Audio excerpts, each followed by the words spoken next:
Guys, welcome to my new channel Education and Masti. So today we are going to deal with the language of chemistry part 2, and today's topic are 1 molecular and chemical formula and chemical equations. So first let's start with molecular or chemical formulas. So what is actually this molecular or chemical formula?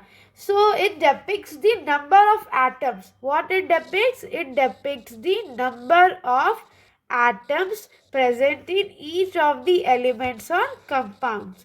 So what does this molecular or chemical formula depicts? It depicts the number of atoms in elements and compounds. Okay. So, what is the main thing in molecular chemical formula is that how to write the chemical formulas. That is one of the main topic, right? How to write the chemical formula. So, there are steps how to write the chemical formula. Now, let's do how to write the chemical formula. Let's understand that. So, first we should write the symbols. So, what are the symbols? Like, let me take the symbol calcium, Ca, and here chlorine, Cr. You know, this has the valency of 2 plus and it has 1 minus. So, basically, main thing to write a molecular chemical formula is your valency. Valency should be known to everyone, then only you will be able to write or understand how to make a formula. So that is basically necessary. Then as I told you, I have written valency on the top. Now here we follow the crisscross method. What we follow? Crisscross method. Here we follow crisscross we will do. So how we will do the crisscross method? Now let's take Ca and Cl and let's take its valency here. Crisscross. We will do a crisscross. 1 will come here, 2 will come here. Now, we have to ignore this sign, plus and minus we have to ignore.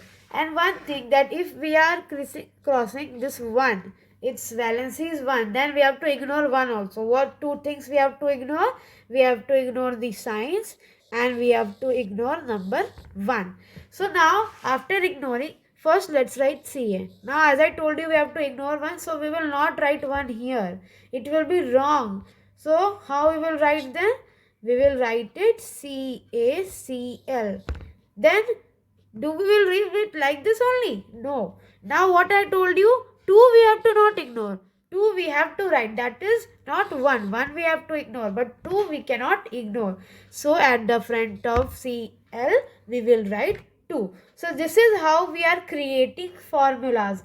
Now I will give you some more examples how we can create the formulas. Now let's see. Again we will create some formulas. How we will create, let's see. So let's take sodium sulfide. Do you know what is the formula of sodium sulfide? Sodium is Na and sulfide, do you know? It is SO3. I have explained to you yesterday about how we can differentiate between sulfide and sulfate. So now Na is your valency is 1 plus and sulfide's valency is 2 minus. Again minus it is here. Now as I told you, if we have to ignore this one, now we will crisscross method we will apply. Now you might be thinking we will write like this, Na2SO3. Okay, here 1 we will not write because as I told you 1 we have to ignore it. We have to ignore 1 and also we have to ignore the plus and minus signs. Now what we got the chemical formula? Na2SO3. Now let's follow some more of the example. Let's get some more examples right here. So our next example will be this one, zinc chloride. How to write zinc chloride? Zinc's chemical formula is Zn 2 plus and chlorine's formula is Cl1 minus. Now how you will write? Again crisscross method. Zn1 we will not write, as I told you have to ignore it. Then ZnCl2. Easy and you are able to understand. Now let's go to one more last example. So let's take the last example of aluminium oxide. So example last aluminium oxide. So Al is 2 plus. Here it is actually 3 plus. Then oxide, as I told you, oxides it is 2 plus. You know oxygen has not 2 plus, it's 2 minus. Okay. So oxygen has minus valency and aluminium has plus valency. Now how to balance it? Again crisscross method we have to imply. Now Al2 and O3, because this one will come here and this will come here. So we got the chemical formula of aluminium oxide. What is it? Al2O3. Ignore, we have to ignore what? We have to ignore the signs. Okay, sign we have to ignore, and we have to ignore 1. We have to never write here 1 and all those things. We have to ignore that. Okay, now let's move to the chemical equation. Now what is this chemical equation? We need to understand. Okay, so a chemical equation is the symbolic representation of a chemical reaction using the symbols and formula. Simple. What is chemical equation? It is the symbolic representation. Bus, you need to remember this only. It is a symbolic representation. By what it is the symbolic representation? By the formulas and by the symbols. Okay, so basically chemical equation is the symbolic representation of symbols and formula. Only that much we have to know about this. No need to by heart all those big definitions and all. Ratta nahi marna chahiye. What we tell, you have to only understand the things. Okay, now the reaction what I am talking about can be represented by either our word equation or chemical equation. Now what is this word equation and chemical equation will come to your mind. So word equation is something which is written in words. Okay, which is written in words. For example, carbon plus oxygen on heating gives us what? On heating what it gives? Tell. Carbon dioxide. Yeah. So it gives carbon dioxide. Understood?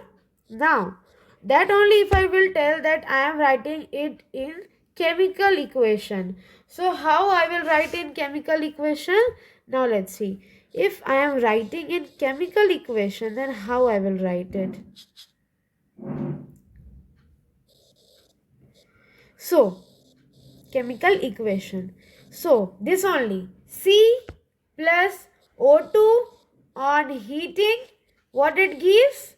CO2. Okay, on heating what it gives? CO2. Chemical equation. Now equation which are represented by symbols are called chemical equation, and equation which are represented by words are called word equation. Okay, so basically this is only the difference between this.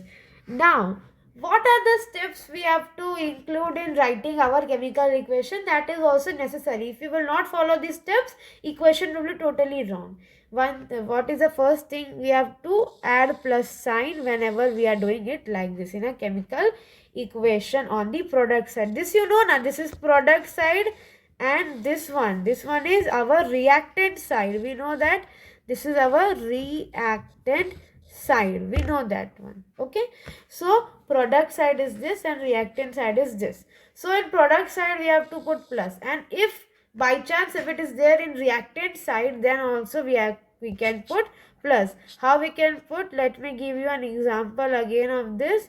Like suppose we are having the example of Fe plus H2SO4, that gives FeSO4 plus H2. Okay, plus H2 it gives us. So now here you can see both on the reactant as well as on the product side we are having the plus sign. Okay, and the second necessary rule is that arrow should be there. This is single arrow, and double arrow we write it like this. This is double arrow.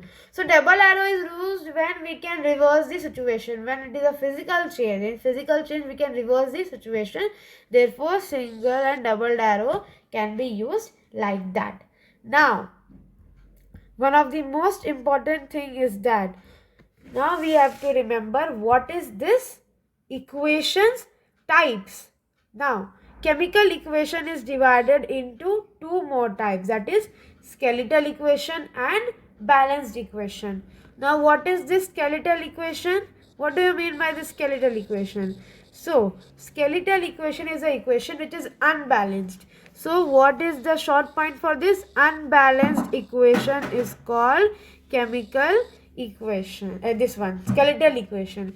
And what is balanced equation? By the name we are understanding the equation which is fully balanced, where atoms both on reactant and product side are similar. They are called balanced equation. Skeletal equation is unbalanced, and balanced equation which is having atoms of each element same side, reactant and product, the weight is same.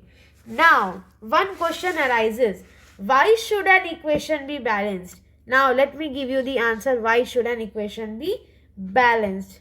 Okay, an equation should be balanced in order to comply with the law of conservation of mass. What?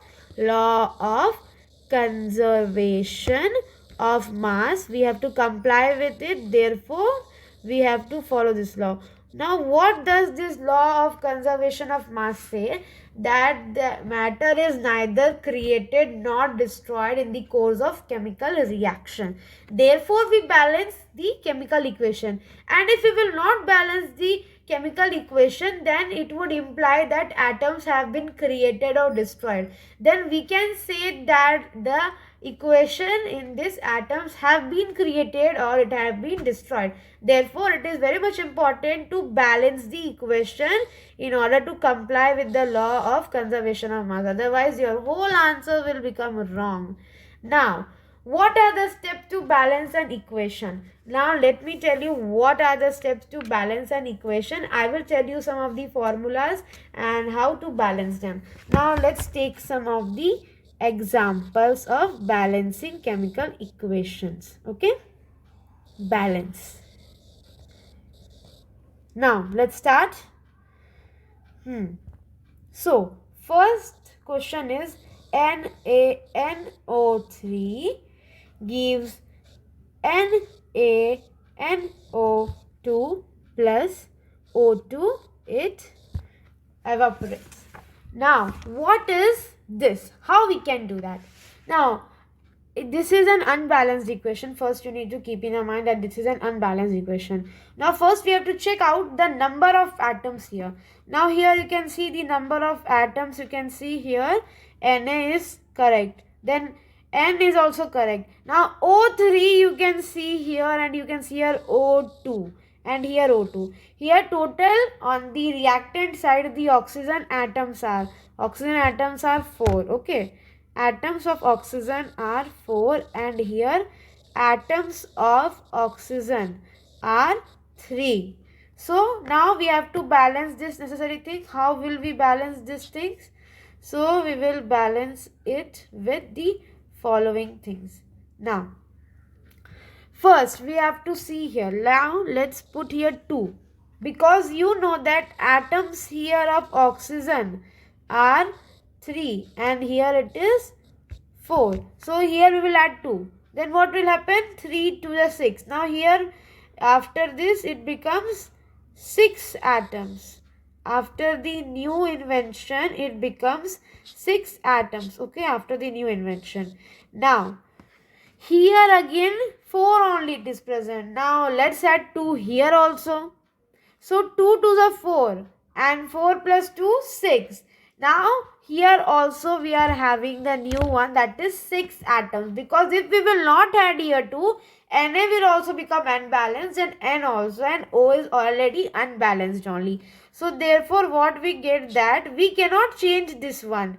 We cannot change these things. Okay, like we cannot change this 3 from here, or we can remove this 2 from here. Only we can add the number of atoms. We cannot change the sub things. We can only add the number of atoms. So this is how we are balancing. Okay. Now here you understood how to balance an chemical equation, and also you understood how to create or make formulas. So this class was up to here only. Thank you for watching my channel, and also subscribe this video and share with all your friends for understanding better. And this is mainly for class 7, 8, and sometimes in 9 classes also balancing is present. So basically it is for 7, 8, but in 9th class also balancing is present. So it can be important for them also. So thank you.